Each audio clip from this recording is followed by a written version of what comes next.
Kebijakan Presiden Jokowi soal mudik bikin geger internasional hingga ilmuwan jumlah kasus pasien virus corona di Indonesia semakin meningkat. Awal April telah dilaporkan 196 kasus baru, jumlah peningkatan paling tinggi yang pernah terjadi di Indonesia. Jumlah pasien yang meninggal pun mencapai 181. Dengan ini, jumlah pasien meninggal di Indonesia sudah paling tinggi kedua setelah China se-Asia. Meski begitu, Presiden Joko Widodo telah memperbolehkan mudik Lebaran tahun ini. Tidak disangka, keputusannya membuat pihak internasional terkejut sampai geger.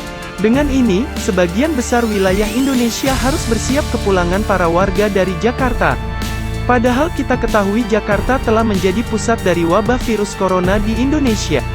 Skenario ini akan persis seperti yang terjadi di China dan Italia, saat para penghuni kota besar yaitu Wuhan dan Lombardi pulang ke kampung menemui keluarga mereka. Mudik tentunya akan menjadi cara penularan virus corona paling mudah ke wilayah-wilayah yang sebelumnya masih terkendali. Kebijakan Jokowi dalam menanggulangi penularan penyakit ini termasuk dengan lockdown di beberapa wilayah. Kebijakannya diikuti dengan darurat sipil pada Selasa dan meminta pembatasan sosial skala besar PSSB. Ia juga memberi subsidi listrik gratis dan bantuan sosial bagi rakyat kecil agar tetap di rumah. Terkait mudik, ia hanya meminta para warga tetap berada di ibu kota agar membatasi pergerakan mereka. Jokowi juga peringatkan pemerintah daerah agar tidak membuat peraturan sendiri, serta ikuti kebijakan dari pemerintah pusat. Banyak pihak merasa kebijakan ini membingungkan masyarakat, sebab pemerintah tidak berbicara dalam satu suara. Peneliti dari Kesehatan Masyarakat Universitas Indonesia Iwan Aryawan menggambarkan yang dilakukan Jokowi sebagai penanganan menengah. Dari hasil analisisnya, Iwan menggambarkan jumlah pasien meninggal minimal 48.000 warga. Namun dalam kasus terburuk tanpa batasan pergerakan, pasien yang meninggal bisa capai 240.000 warga. Kami harap tidak akan tercapai jumlah kematian sebanyak itu, ujarnya. Pemerintah perlu lakukan lebih banyak langkah lagi, lebih intensif. Ilmuwan lain juga katakan, kebijakan Jokowi juga tidak akan menghalangi orang-orang untuk menyebarkan virus tersebut ke daerah-daerah lain. MUI juga mengatakan pada Jumat jika mudik telah diharamkan karena dapat menyebarkan virus berbahaya. Namun fatwa tersebut dibuat setelah MUI didesak Wakil Presiden Maruf Amin.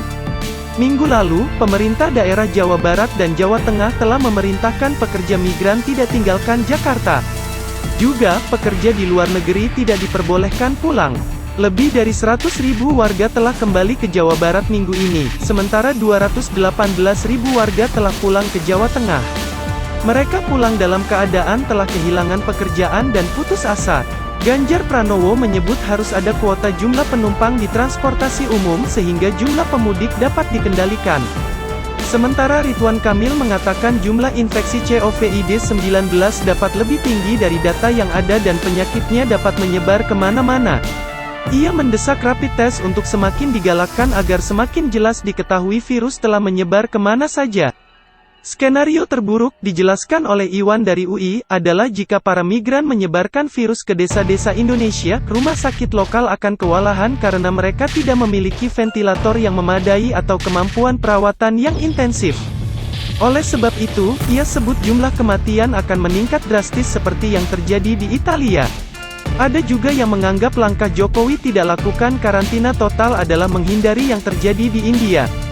Di India, lockdown 3 minggu membuat rantai suplai makanan terhambat dan jutaan pekerja migran kehilangan pekerjaan mereka dan bahkan harus pulang kampung berjalan kaki.